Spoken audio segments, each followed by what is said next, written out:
ជំរាបសួរពុកម៉ែបងប្អូនក៏ដូចជាប្រិយមិត្តទាំងអស់បាទថ្ងៃនេះខ្ញុំបាទវិជ្ជាខកសុនមានជានឹងសុភាពមួយទៀតដើម្បីចែកម្លែកពុកម៉ែបងប្អូនក៏ដូចជាប្រិយមិត្តទាំងអស់តើតើនឹងអក្សរមានកូនខុសធម្មតាបាទអញ្ចឹងពាក់ព័ន្ធនឹងអក្សរមានកូនខុសធម្មតាដែរ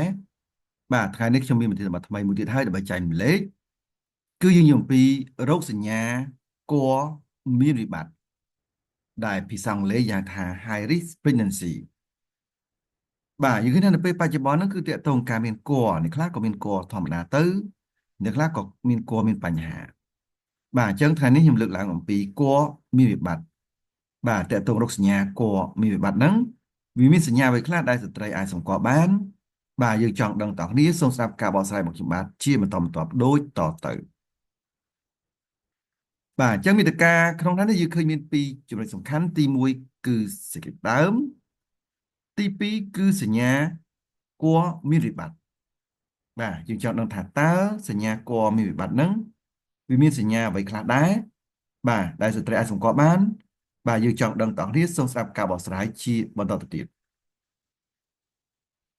បាទអញ្ចឹងយើងមើលស្អីផ្ដើមគភ៌មានវិបត្តិគឺសំដៅទៅលើផ្ទៃពោះទាំងឡាយណាដែលមានរួមផ្សំបញ្ហាសុខភាពម្ដាយបញ្ហាសុខភាពកូនក្នុងផ្ទៃបញ្ហាទាំងម្ដាយនិងកូនព្រមទាំងបញ្ហាដែលលេចឡើងនៅពេលមានផ្ទៃពោះម្ដាយពីមុនមកគឺមានសុខភាពល្អធម្មតាបាទហ្នឹងគឺយើងហៅថាគួរមានវិបត្តិបាទអញ្ចឹងយើងមើលបន្តទៅទៀតតទៅនឹងគួរមានវិបត្តិគឺមានហានិភ័យខ្ពស់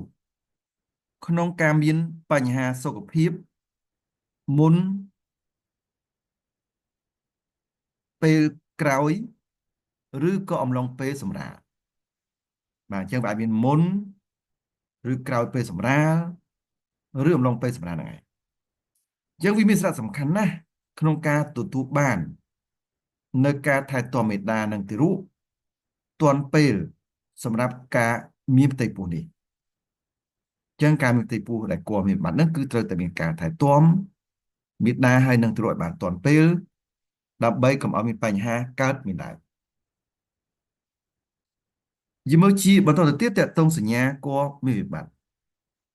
តើសញ្ញាអ្វីខ្លះដែលបង្ហាញថាគួររបស់ស្ត្រីហ្នឹងកំពុងតែមានវិបត្តិបាទអញ្ចឹងយើងចង់នឹងតោះនេះសូមស្ដាប់ការបកស្រាយជាបន្តទៅទៀតបាទអញ្ចឹងយើងមើលសញ្ញាគួរមានវិបត្តិទី1គឺមានឈឺពោះបាទអញ្ចឹងស្ត្រីមានឈឺពោះគឺកំពុងបន្តមានបាទអញ្ចឹងបើសិនគាត់មានគួរហើយស្រាប់គាត់ឈឺពោះហើយការឈឺពោះកំពុងតែបន្តមានអានឹងគឺជាសញ្ញាមួយដែលយើងត្រូវចាប់អារម្មណ៍ទាក់ទងនឹងគួរមានវិបត្តិបាទអញ្ចឹងយើងមើលជាបន្តទៅទៀតទាក់ទងសញ្ញាគួរមានវិបត្តិទី2គឺស្ត្រីមានសញ្ញាឈឺទ្រូងបាទអញ្ចឹងស្ត្រីមានកូនហើយមានគួរហើយស្រាប់តែមានបញ្ហាឈឺទ្រូងបាទវាអាចពាក់ព័ន្ធនឹងបញ្ហាប្រដាប់រលាហាឬក៏តាក់ទងបញ្ហាបេះដូងឬក៏តាក់ទងបញ្ហាតាក់ទងសួតអាហ្នឹងគឺពាក់ព័ន្ធនឹងសុខភាពម្ដាយបាទវាអាចពាក់ព័ន្ធនឹងបញ្ហាច្រើនយើងមើលតទៅទៀតតាក់ទងសញ្ញាគមមានវិបត្តិទី3គឺយើងឃើញថាមានថយចុះឬក៏គ្មានចលនាកម្រើករបស់ទារកអញ្ចឹងមានថាកូនជាធម្មតាគឺ4ខែកន្លះទៅ5ខែវាត្រូវកម្រើកវាត្រូវបំរាយវាត្រូវធ្វើចលនាស្រាប់តែស្ត្រីឃើញថាសង្កេតឃើញថាមានការថយចុះឬក៏វាអត់មានចលនាកម្រើករបស់កូនតែម្ដងបាទនេះគឺជាសញ្ញាមួយដែលស្ត្រីចាប់អារម្មណ៍តកតទៅនឹងគមមានវិបត្តិជាមួយជាបន្តទៅទៀតតកតងសញ្ញាគមមានវិបត្តិទី4គឺម្ដាយអស់កម្លាំងខ្លាំងអញ្ចឹងថាម្ដាយកំពុងតែពោពោះស្រាប់តែមានបញ្ហាអស់កម្លាំងខ្លាំងបាទនឹងគឺអាចប៉ះពាល់ដល់កូនបាទជាសញ្ញាមួយតកតទៅនឹងគមមានវិបត្តិផងដែរបាទអញ្ចឹងយើងមើលជាបន្តទៅទៀតតកតទៅនឹងសញ្ញាគមមានវិបត្តិទី5គឺស្ត្រីមានផ្ទៃពោះនឹងគាត់វិលមុខឬក៏ធ្ងន់ក្បាលបាទនឹងត្រូវចាប់អារម្មណ៍ប្រយ័ត្នមានបញ្ហាលើសពីឈាម បាទអញ្ចឹងក៏ជាបញ្ហាមួយជាសញ្ញាមួយតើតើនឹងគួរមានវិបត្តិផងដែរបាទអញ្ចឹងយើងមើលជាបន្តទៅទៀតតើតើសញ្ញាគួរមានវិបត្តិទី6គឺស្ត្រីញ័រដើមទ្រូងបាទអញ្ចឹងបញ្ហាញ័រដើមទ្រូងហ្នឹងគឺសារជីវៈបេះដូងលោតញាប់គឺលើសពី90ក្នុង1នាទីយើងមើលជាបន្តទៅទៀតតើតើសញ្ញាគួរមានវិបត្តិទី7គឺស្ត្រីមានសញ្ញាចង្អោរនិងក្អួតបាទអញ្ចឹងសញ្ញាចង្អោរក្អួតហ្នឹងអាចតើតើបញ្ហាចាញ់កូនឬក៏ចាញ់កូនធ្ងន់ធ្ងរតែយើងសង្កេតឃើញមានផងដែរយើងមើលជាបន្តទៀតតើតើសញ្ញាគួរមានវិបត្តិទី8គឺស្ត្រីមានបញ្ហាពិបាកដកដង្ហើមបាទអញ្ចឹងគាត់មានផ្ទៃពោះស្រាប់តែមានបញ្ហាពិបាកដកដង្ហើមអាហ្នឹងគឺជាសញ្ញាមួយតើតើគួរមានវិបត្តិផងដែរយើងមើលជាបន្តទៅទៀតតើតើសញ្ញាគួរមានវិបត្តិទី9គឺស្ត្រីមានផ្ទៃពោះហ្នឹងមានសញ្ញាឈឺក្បាលខ្លាំងអញ្ចឹងបញ្ហាឈឺក្បាលខ្លាំងហ្នឹងគឺត្រូវចាប់អារម្មណ៍វាអាចតកតងការឡើងសម្ពាធឈាមឬក៏ការថយចុះសម្ពាធឈាមដែលយើងសង្កេតឃើញច្រើនតកតងនឹងបញ្ហាគួរមានវិបត្តិ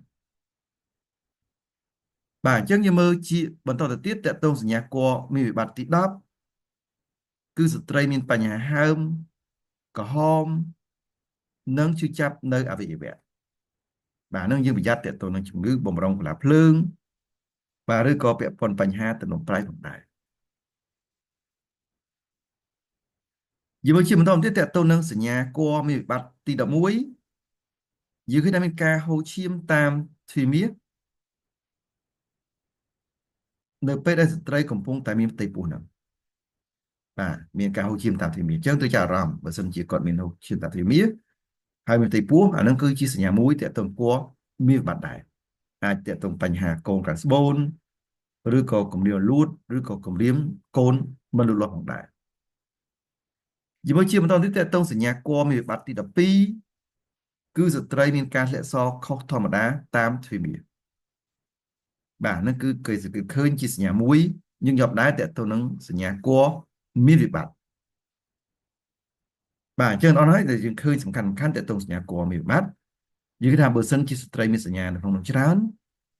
ខាងប្រាសាទឬខ្ញុំផ្ដល់សេវាពិនិត្យព្យាបាលថែទាំសម្រាប់គួរមានវិបត្តិក្នុងតម្លៃសមរម្យផងដែរចង់ទំនាក់ទំនងយើងខ្ញុំយើងមានលេខ Telegram 3ខ្សែក្នុងការទំនាក់ទំនងគឺ088 3132 225 092 59 3350និង016 58 57 64ផងដែរហើយបើចង់រកទីតាំងយើងខ្ញុំយើងមានមធ្យោបាយ2គឺអាច scan តាម QR code ឬក៏មើលតាមផែនទីផ្ទាល់បាទអញ្ចឹងបើលោកស្រីក៏មាន iPhone អាចចូលក្នុង App Store ស្វែងរកកម្មវិធី QR code reader តម្លៃកម្មវិធីនោះមកបាទតម្លៃកម្មវិធីនោះមកហើយ scan ទៅលោក Google Maps ឃើញទីតាំងរបស់ខ្ញុំឬក៏លោកស្រីមានទូរស័ព្ទផ្សេងក្រៅពី iPhone អាចចូលក្នុង Google Play ឬ Play Store បាទស្វែងរកកម្មវិធី Google Land តម្លៃកម្មវិធីហ្នឹង scan លើ QR code យើងខ្ញុំក៏លោត Google Map ឃើញទីតាំងខ្ញុំដែរឬក៏យ៉ាងទៅយើងអាចមើលតាមផែនទីផ្ទាល់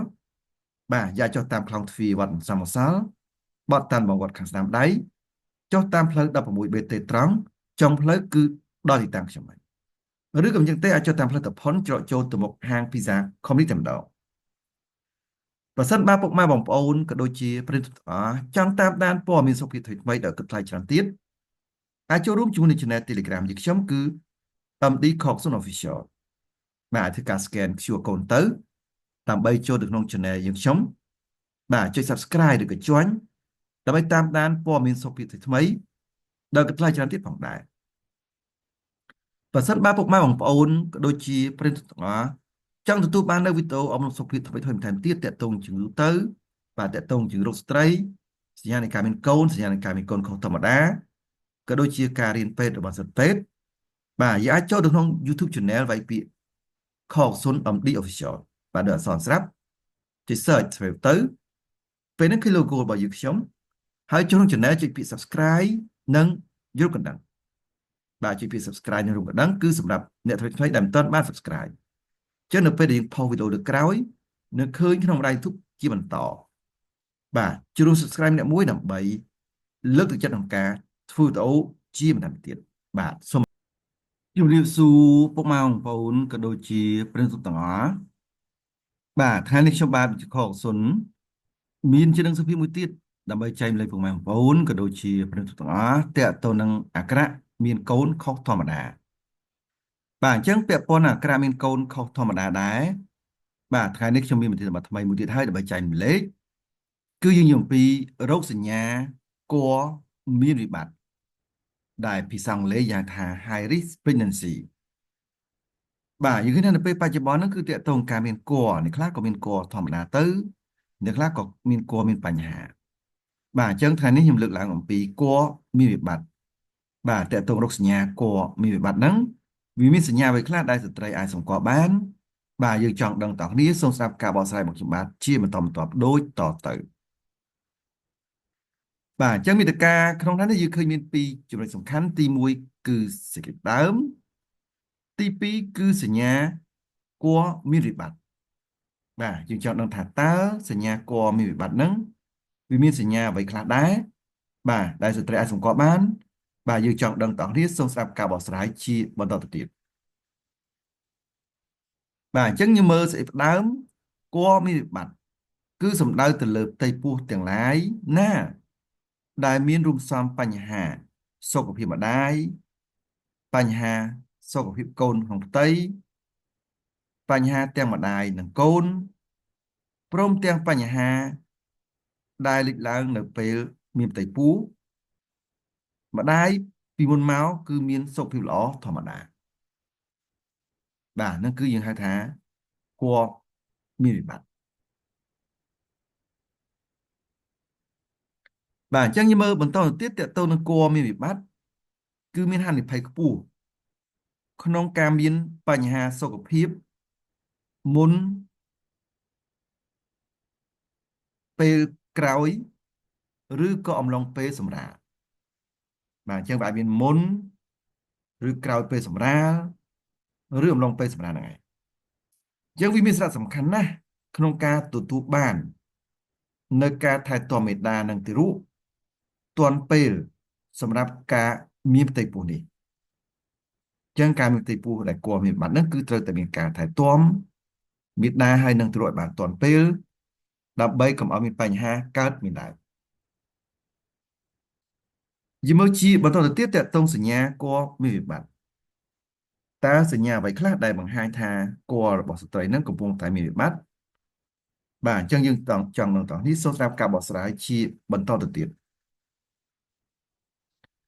បាទអញ្ចឹងយើងមើលសញ្ញាគួរមានវិបត្តិទី1គឺមានឈឺពោះបាទអញ្ចឹងស្ត្រីមានឈឺពោះគឺកំពុងបន្តមានបាទអញ្ចឹងបើសិនគាត់មានគួរហើយស្រាប់គាត់ឈឺពោះហើយការឈឺពោះកំពុងតែបន្តមានអានឹងគឺជាសញ្ញាមួយដែលយើងត្រូវចាប់អារម្មណ៍តកតទៅនឹងគួរមានវិបត្តិ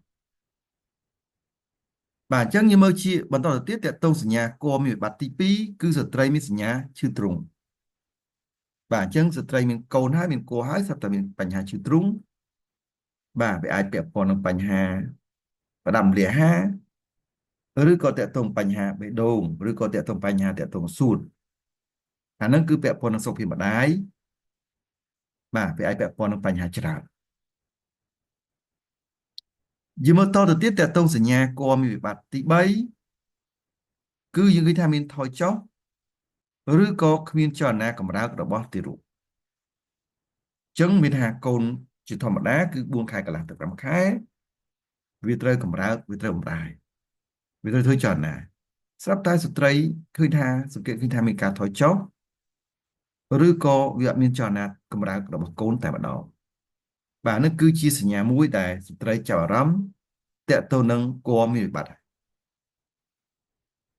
ជាមួយជាបន្តទៅទៀតតកតងសញ្ញាគមមានវិបត្តិទី4គឺ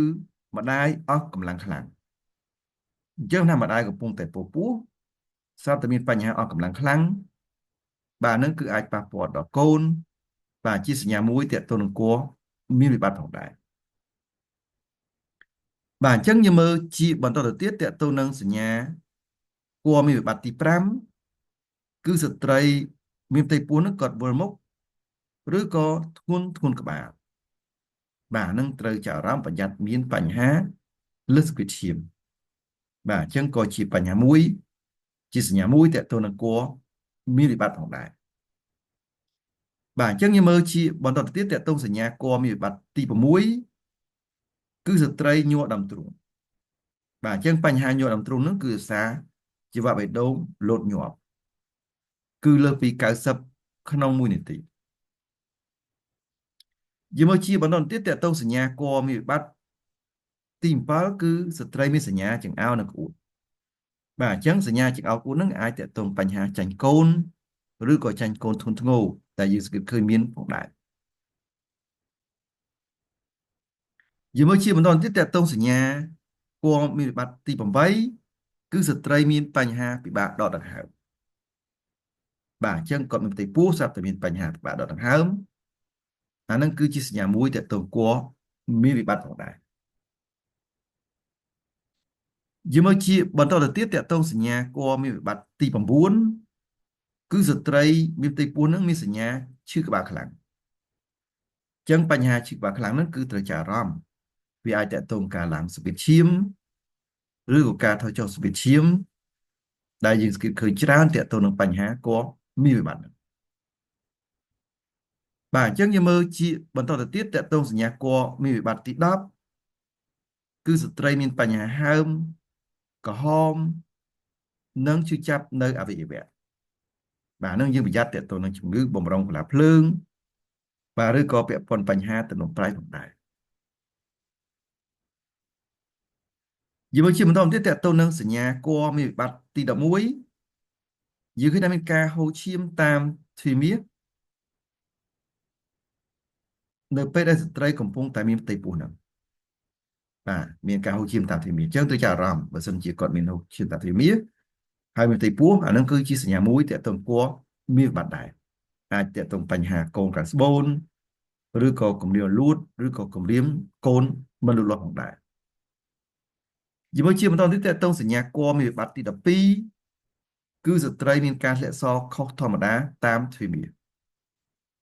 បាទហ្នឹងគឺគេសង្កេតឃើញជាសញ្ញាមួយយើងយកដែរតកតងនឹងសញ្ញាគួរមានវិបត្តិបាទអញ្ចឹងអត់ហើយដែលយើងឃើញសំខាន់តកតងសញ្ញាគួរមានវិបត្តិយើងថាបើសិនជាស្ត្រីមានសញ្ញានៅក្នុងនោះច្រើនខាងប្រាសាទឬខ្ញុំផ្ដល់សេវាពិនិត្យព្យាបាលថែទាំសម្រាប់គួរមានវិបត្តិក្នុងតម្លៃសមរម្យផងដែរចង់ទំនាក់ទំនងយើងខ្ញុំយើងមានលេខ Telegram 3ខ្សែក្នុងការទំនាក់ទំនងគឺ088 3132 225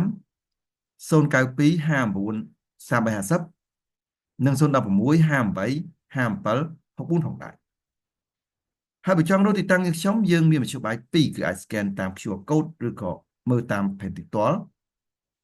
បាទអញ្ចឹងបើលោកស្រីក៏មាន iPhone អាចចូលក្នុង App Store ស្វែងរកកម្មវិធី QR code reader តម្លើងកម្មវិធីនោះមកបាទតម្លើងកម្មវិធីនោះមកហើយ scan ទៅលោក Google Maps ឃើញទីតាំងយើងខ្ញុំឬក៏លោកស្រីមានទូរស័ព្ទផ្សេងក្រៅពី iPhone អាចចូលក្នុង Google Play ឬ Play Store បាទស្វែងរកកម្មវិធី Google Land ដំឡើងកម្មវិធីហ្នឹង scan លើ QR code យើងខ្ញុំក៏ load Google Map ឃើញទីតាំងខ្ញុំដែរឬក៏យ៉ាងទៅយើងអាចមើលតាមផែនទីផ្ទាល់បាទយ៉ាចុះតាមខ្លងទ្វារវត្តសំសាលបត់តាមបងវត្តខាងស្ដាំដៃចុះតាមផ្លូវ 16BT ត្រង់ចុងផ្លូវគឺដល់ទីតាំងខ្ញុំហើយឬក៏យ៉ាងទៅអាចចុះតាមផ្លូវតផុនច្រកចូលទៅមុខហាង Pizza Company តែម្ដងបើសិនបើពុកម៉ែបងប្អូនក៏ដូចជាប្រិយមិត្តចង់តាមដានព័ត៌មានសុខភាពថ្មីៗដែលគិតថ្លៃច្រើនទៀតអាចចូលរួមជាមួយនឹង Channel Telegram យើងខ្ញុំគឺ MD Coxon Official បាទធ្វើការ scan QR code ទៅដើម្បីចូលទៅក្នុង Channel យើងខ្ញុំបាទចុច Subscribe ឬក៏ Join ដើម្បីតាមដានព័ត៌មានសុខភាពថ្មីៗដែលគិតថ្លៃច្រើនទៀតផងដែរបើសិនបើពុកម៉ែបងប្អូនក៏ដូចជាប្រិយមិត្តទាំងអស់ចង់ទទួលបាននៅវីដេអូអប់រំសុខភាពថ្មីៗបន្ថែមទៀតតាក់ទងជំងឺទៅបាទតាក់ទងជំងឺរោគស្ត្រីសញ្ញានៃការមានកូនសញ្ញានៃការមានកូនខុសធម្មតាក៏ដូចជាការរៀនពេទ្យរបស់សិស្សពេទ្យបាទយើងអាចចូលទៅក្នុង YouTube Channel វាយពាក្យ Coxon MD Official បាទដោយអក្សរស្រាប់ចុច search ទៅពេលនេះគឺ logo របស់យើងខ្ញុំហើយចូលក្នុង Channel ចុចពាក្យ Subscribe និងយល់កណ្ដឹងបាទចុចពាក្យ Subscribe និងរូបកណ្ដឹងគឺសម្រាប់អ្នកថ្មីៗដែលមិនទាន់បាន Subscribe ចឹងនៅពេលដែលយើងផុសវីដេអូលើក្រោយ នៅឃើញក្នុងបណ្ដាញ YouTube ជាបន្តបាទជួយរួម subscribe អ្នកមួយដើម្បីលើកទឹកចិត្តក្នុងការធ្វើវីដេអូជាបន្តទៀតបាទសូមអរគុណ